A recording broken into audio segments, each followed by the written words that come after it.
Ambassador Mansour, thank you so much for speaking with GZERO today. We are in the Rose Garden at the UN as the General Assembly is getting underway. This is about to be a historic week for Palestine as multiple countries from the UK to France to Australia are all poised to recognize Palestinian statehood for the first time.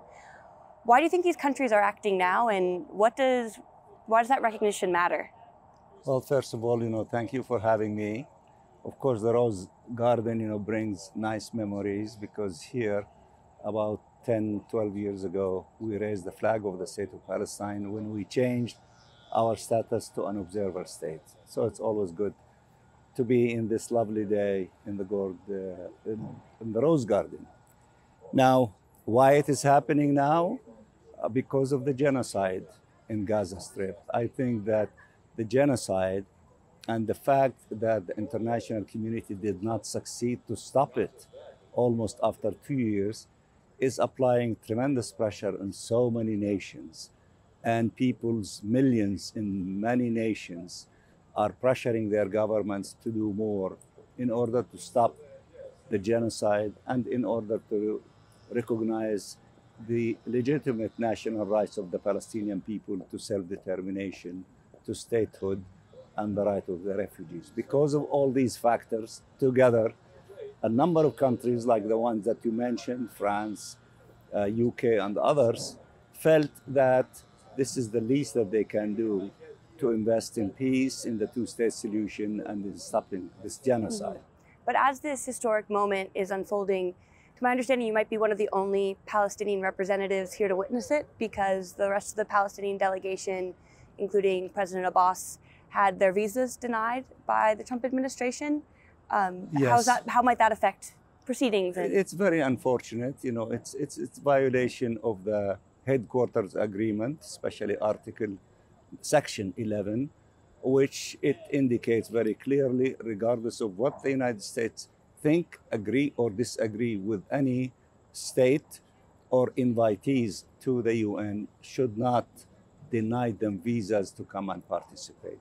In light of the visa denials, do you still see the United States as being capable of playing a constructive role towards advancing Palestinian statehood and negotiating an end to the war with Israel?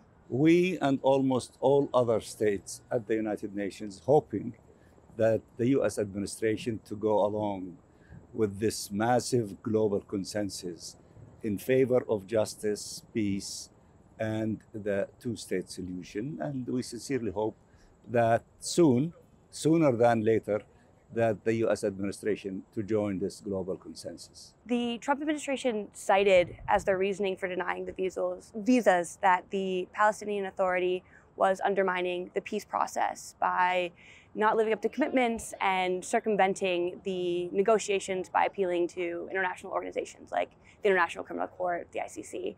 I wonder what you think about those allegations. We disagree with them on these things. In fact, our leadership sent a letter to Secretary of State Rubio refuting all these allegations. And we appreciate all those who are not convinced that we should be denied the right to come and express our opinion, our position, legally, politically, diplomatically, peacefully, in a civilized way. What's the fear of allowing us to do so?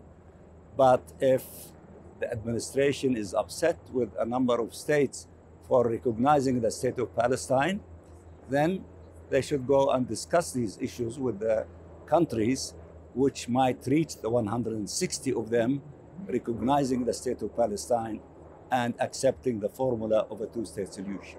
If they cannot convince them through dialogue and discussions and a peaceful exchange of ideas, then maybe they should review their position, hopefully to join. If you cannot beat them, join them. Well, as the drama is unfolding here, of course, the humanitarian situation in Gaza keeps getting worse and worse. Aid is in desperately short supply. And I wonder what what role is the UN currently playing in getting aid into Gaza, and what can be done throughout the General Assembly to increase the flow of humanitarian aid? There is almost complete consensus in allowing humanitarian aid to reach all corners of the Gaza Strip and to be at the level, at the scale congruent with the needs of the Palestinian people.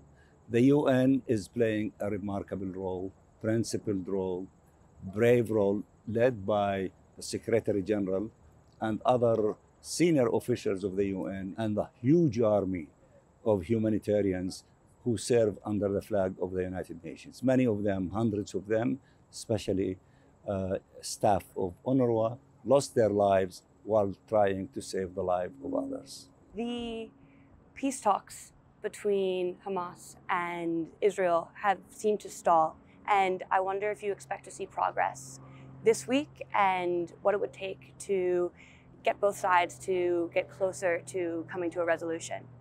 It seems that when we were about getting closer to the possibility of reaching a deal and stopping this criminal war against our people in Gaza, the Israeli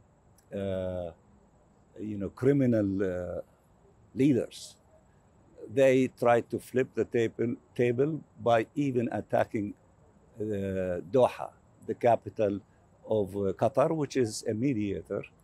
And we are concluding a summit today in Doha for the Arab leaders and the OIC leaders, adopting a communique, among other things, showing solidarity with Qatar and pledging that they are with Qatar. Qatar is not alone.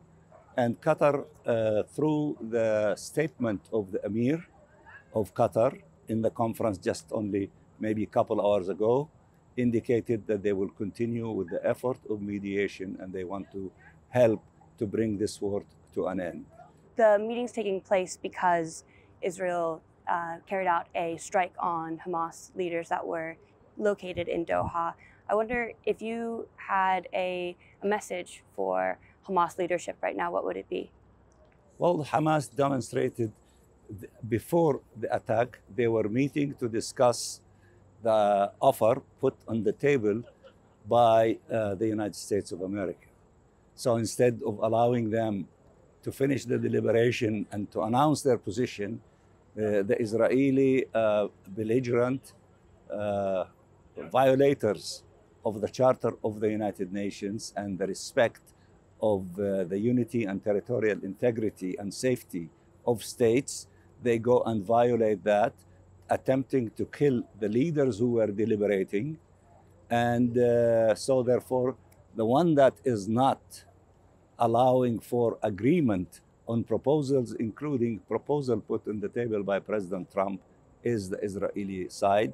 Hamas did not have a chance to react and to deliberate on that proposal that was put on the table. What would a successful proposal look like to you, and what terms is Palestine willing to accept, and do you think Israel would agree? The most important proposal is to put an end to this war.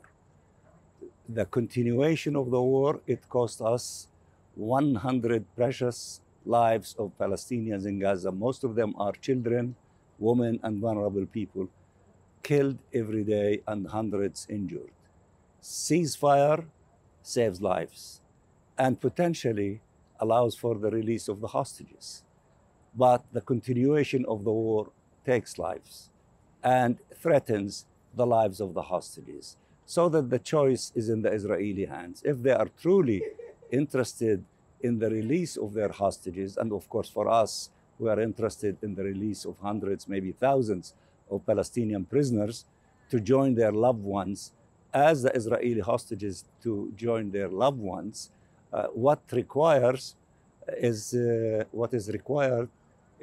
to stop this war and to reach an agreement, and also not to kill hundreds, maybe thousands of Palestinians through starvation and famine, but allowing humanitarian assistance to flood the Gaza Strip and to reach all corners of the Gaza Strip, so that we can save lives of people also through giving them food, nutrition, especially children and their mothers, who are now, we're having a number of them, we had hundreds of them died because of lack of food and medicine. Thank you so much, Ambassador. I really appreciate it. Thank you for having me.